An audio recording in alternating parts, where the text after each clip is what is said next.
فوط اكواي بتاعة البقع والدهون، الفوط بقى السحرية.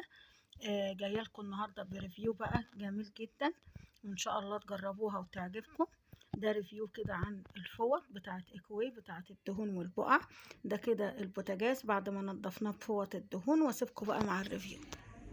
السلام عليكم. دلوقتي عايزين نتعرف مع بعض على مجموعة منتجات تنظيف المنزل، وبالأخص البقع الصعبة والبقع اللي بتضايقنا وبنضطر ان احنا نستخدم كيميكال او نستخدم منظفات علشان نقدر نتخلص منها.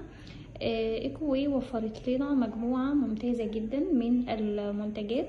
المجموعة دي مجرد بس بالمية نبل المنتج ونعصره كويس جدا ونبتدي ننظف بيه، بناخد منه نتيجة مبهرة. وطبعا درجة النظافة ودرجة النتيجة اللي بتبقى مرضية بترجع لمدى الاتساخ ومدى عتاقة او ان البقع قديمة على المفروشات او على الحاجة اللي احنا بننضفها. بس حتى الحاجات الصعبة هنلاقي فيها نتيجة مرضية وهنحس بفرق في التنظيف عن قبل ما ننضف. هنشوف دلوقتي المجموعة اللي معانا. عندنا المجموعة الموف وعندنا مجموعة التايجر. المجموعتين موجود منهم نفس المنتجات بأشكالها المختلفة. ايه هي الأشكال؟ وتعالوا نتعرف عليهم.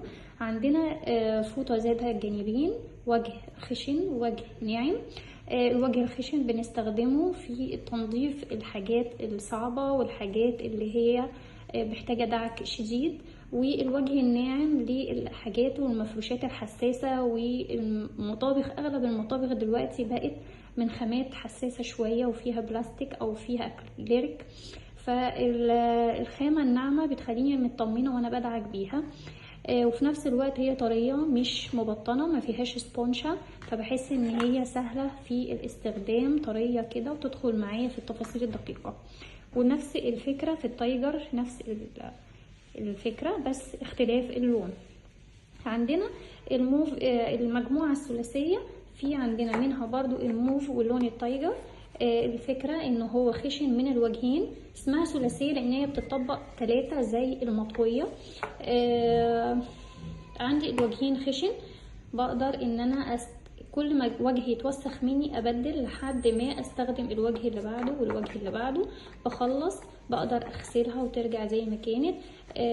دي متبطنه اسفنج. في ناس بتحب السبونشة تبقى محمله كده في ايديهم ويقدروا يدعكوا وينضفوا بيهم وهي ماسكه نفسها.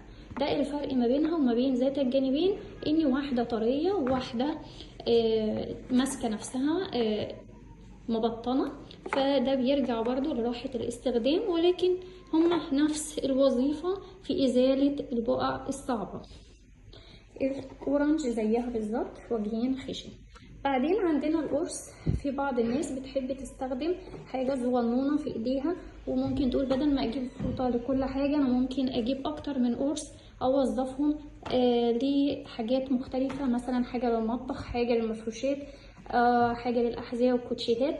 فممكن يجيبوا قرص بسيط خفيف على ايديهم، وبينفع كمان برا البيت الحقيقة. لو بقعة او حاجة اتدرقت او من الاكل على لبس، نقدر في ساعتها ننضفها.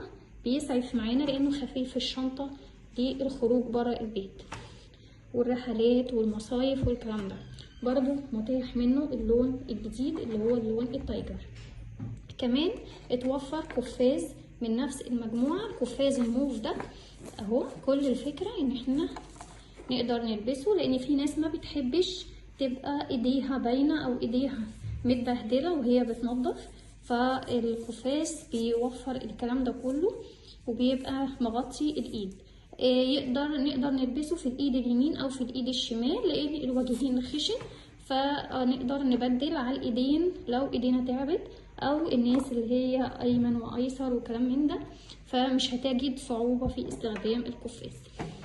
برضو متاح منه اللون الاورنج اهو، اسمه اورنج تايجر. نفس الفكرة، نقدر برضو ان احنا نلبسه ونستخدمه على الوجهين بمنتهى السهولة. وبكده نبقى تعرفنا على المجموعة كلها بتأدي نفس الوظيفة، ولكن الفرق في الأشكال. هو راحة الاستخدام في كل واحد بيحب ايه. فإيكوواي قدرت توفر تلبية كل الأذواق وكل الاحتياجات، وكمان عندنا لونين علشان يبقى في تنوع لو حابة تستخدمي ألوان مختلفة لوظائف مختلفة في البيت. شكرا إيكوواي، وأتمنى ان انتوا تجربوها وتبقوا تبعتولنا ريفيوهاتكم. ده بقى كده الجوانت بتاع البقع من إيكوواي. بنحطه كده في مية سخنة ونبتدي نمشي بيه على البقع بتاعتنا.